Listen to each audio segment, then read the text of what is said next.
Hello everybody and welcome to the Newbro tutorial on diving into wormholes. So what we're going to discuss in this guide here is what you can expect when you go into a wormhole and start to explore or mine or rat, whatever you might want to do. Any of those PvE activities, it kind of all basically covers the same. So when you first get into a wormhole, um, you most likely will run across the same ones too often. There are over 2,600 wormhole systems in the game, and they're classified between C1 all the way to C6. Now, the numbers on these just basically identifies the how entrenched the sleepers are inside those sites, and there's usually system effects as well. So the larger number of the C, like C6, you have capital escalations at 1 up, but then C1s are kind of like your basic beginning type wormhole combat sites. One other thing in wormholes, unlike in K-space or known space in your high sec, low sec, or null, local is different. There is a local, but you will not see anybody on it. Only time someone will appear on local is if they type in local, and they will stay in local until they leave. So it's kind of rule of thumb, don't talk in wormhole, leave local alone. When you're scanning in wormholes as well, you want to run across 4 types of signatures. You want to run across data sites, relic sites, gas sites, and other wormholes. Those are the 4 things you will have a combat signature for. It'll be one of those 4 items. Now, when going into a wormhole, just because you're going into a wormhole doesn't necessarily mean you need an expensive scanning ship. The standard scanning ship that you use in high sec will be just fine in a wormhole space. Nothing too much is different. C1, C2, and C3s, they have the same data relic sites as nullsec. So if you're familiar and already doing combat signatures and nullsec, you'll be able to do those in wormhole space as well. But in general, we have our different types of frigates. Since we're just going to be Newbro friendly, we're mainly looking at our T1s. You see that they're all exactly the same. It's just depending which faction that you're with or which one you like to use. I'm a Caldari fan, so on my main account, I used a Heron and a Buzzard. And for my main scanning, they used a Cheetah and a Probe. But basically, I use my Probe for everything in the wormhole that I'm in. And we also have our T2 variants, the Athena, the Helios, the Cheetah, and the Buzzard. These are great. They have added bonuses. Most of them are covert ops, so they could cloak as well. Higher bonus to the combat probe strength. Also some other bonuses as well that's not covered in the T1 version. But if you're a day runner into wormholes, it'd be better off just to go with the T1 variant. Never fly something you can't afford to lose. There's nothing wrong with taking a T1 frigate, fitting it for 2 mil, and guarantee you come out with almost probably 100 mil or more worth of loot with that one little frigate. There's no need to go big just because you're inside of a wormhole.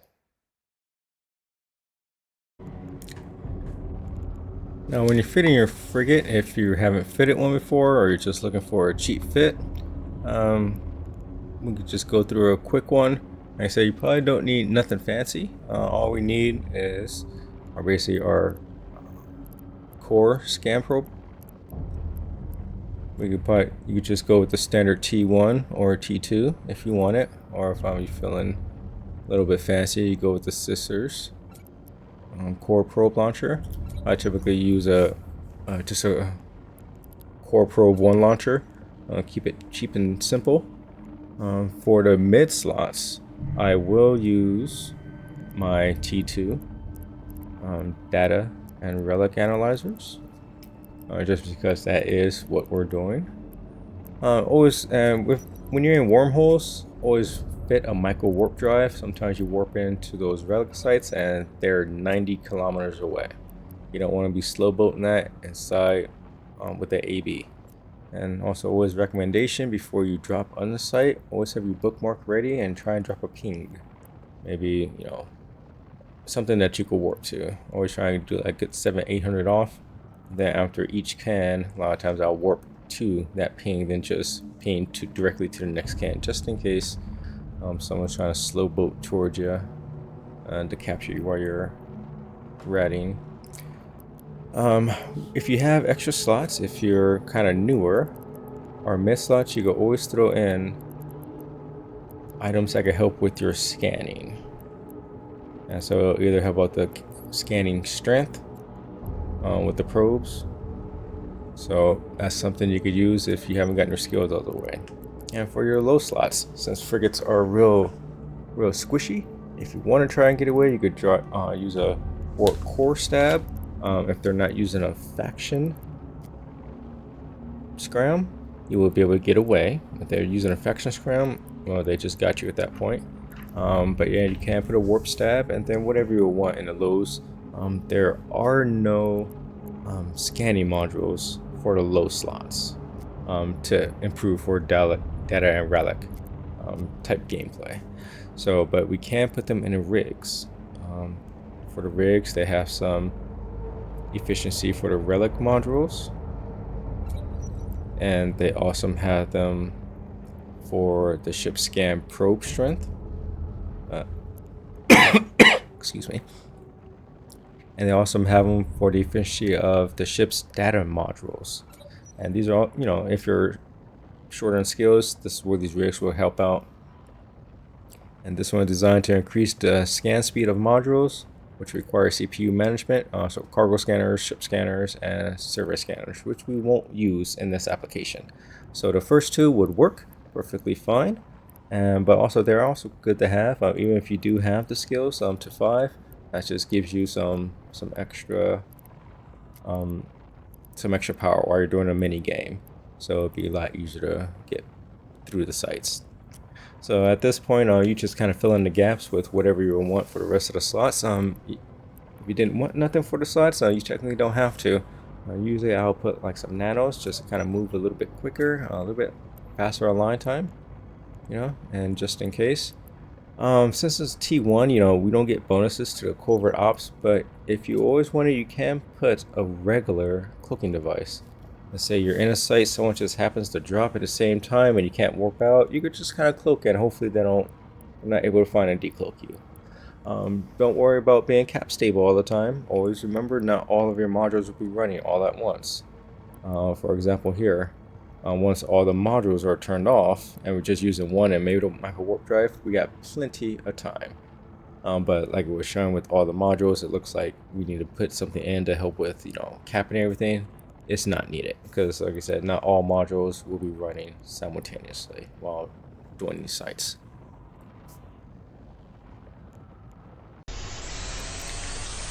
When you're scanning sites inside of a wormhole, you always must remember, like we said, there are only 4 types of sites: data, relic, gas, and other wormholes. Now, taking a look at my HUD here, we see that there's a relic site that says Forgotten Frontier. So a lot of times, most of these will be combat sites.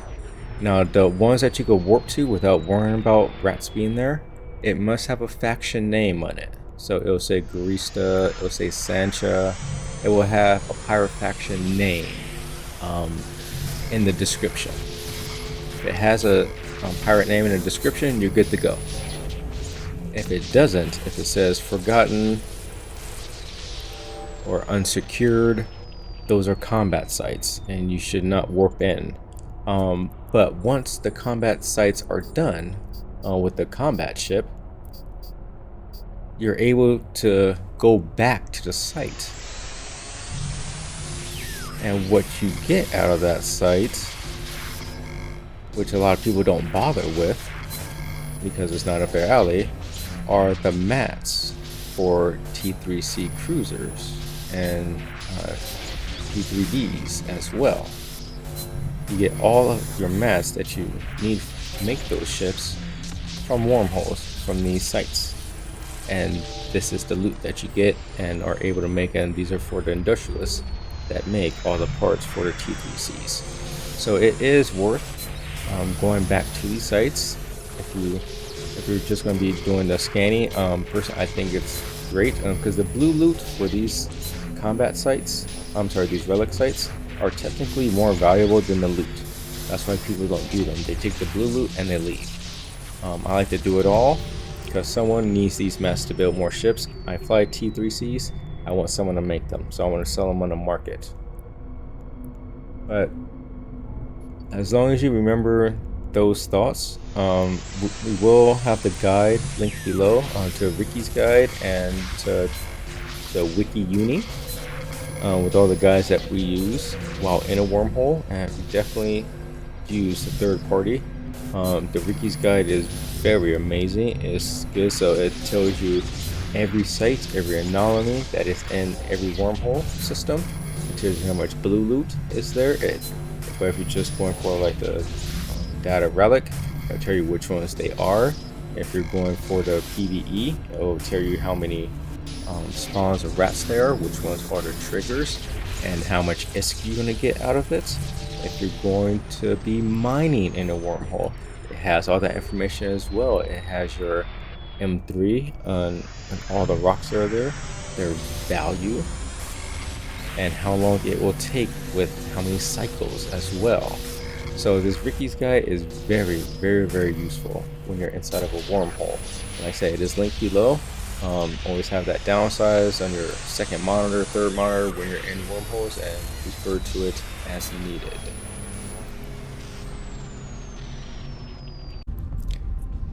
Now for you new bros that might be in a group, might be a couple of you, if you want to do the PvE, the combat sites, now this is where you get some good ISK at. Like I said, you go to that Ricky's guide and go to the class wormhole that you're in, and so you will see what enemies are there. Now when you're doing these sites, what I 100% recommend on your overview, you filter them by name. Now a lot of times your triggers will be a cruiser or a frigate, but there'll be two different types of cruisers and frigates that have different names. And last thing you want to do with sleepers and drifters is accidentally call in a reinforcement wave. You're going to get overwhelmed. They hit very hard, so we just want to take out the ones that are there and then just take the ones that come one at a time. So that's one thing you need to be careful with. But if you're with the fleet of friends, 2 or 3, like this, I'm doing this site with me and my alt and some fleet friends that I have. Sometimes when we all happen to be on together, we'll go do these sites together and we could blow through them pretty quick. Depending on the system buffs or debuffs that I might have, choose your ships and fittings wisely and to make it more efficient. That is one good thing. Like this system here is a Wharf Riot, I believe, and so what that does, that gives small weapons damage increase as well as armor. So using shields and larger weapons won't be efficient in the hole that I'm in right now. So always double check what you're using and then fit it accordingly. You could do this with a couple battle cruisers. If it's about 3 of you, 2 battle cruisers and a Logi, or if you have some remote reps, perfectly fine. Always remember, you always warp out and warp back in. A lot of times the site won't despawn. I've been noticing sometimes they'll despawn if you take out 1 or 2 enemies in the last wave and then warp off. A lot of times you go back, they won't be there. So just keep that in mind if you're having tanking issues. So don't worry about the site, it just happened to despawn. And when you're inside of a wormhole, before you just find a hole and just jump to a site, always scan down all the signatures first. If If you happen to be in a wormhole that has multiple wormholes after that, 3, 4, 5 other wormholes or more, you know what? It might be one of those you might want to find a different wormhole system. Because that's other entry points to where you get jumped on. Even if you're spamming D-scan 100% of the time, it's very easy to miss someone that's very good at scanning to catch you very quickly. So always recommend, what I like to do is if there's one other hole in the system, I'm okay with that, and especially I'll go into the hole, and if it goes to like an empty corner of low sec or some dead corner in the Great Wildlands, you know, to where no one's going to use that hole, or even no one's even near that system, okay, then yeah, you could rat or do whatever you want in a bit of safety. Nothing's truly safe in Eve, but one less potential concern. But always be aware of your surroundings and the type of systems that you are going to play in during your wormhole excursions. There's always one close by. Don't worry, always jump 1 or 2 jumps away. I guarantee you'll probably find another one, especially if you're in a high sec. They're pretty much all over the place. So be very careful with the types of holes you pick and how many other connections there are. Always check to see if anyone's living there. A lot of times the stations won't show up on the overview. Look in space, and you see the blue octagon, I believe. The blue octagons are stations in space. You can right click on those and warp to 100 and click on a station to see if anyone's inside. So always make sure you're alone, well, as much as you could tell that you're alone. Because like we always say, there's always a Loki watching you in the wormhole. So when you come to a wormhole, check your connections, check the system effects, fit your ship, and go make you some serious ISK. We'll see you out in space, everybody. Got any questions? Reach out in the comments or to me in game. I'll have my information down below. See you out in space.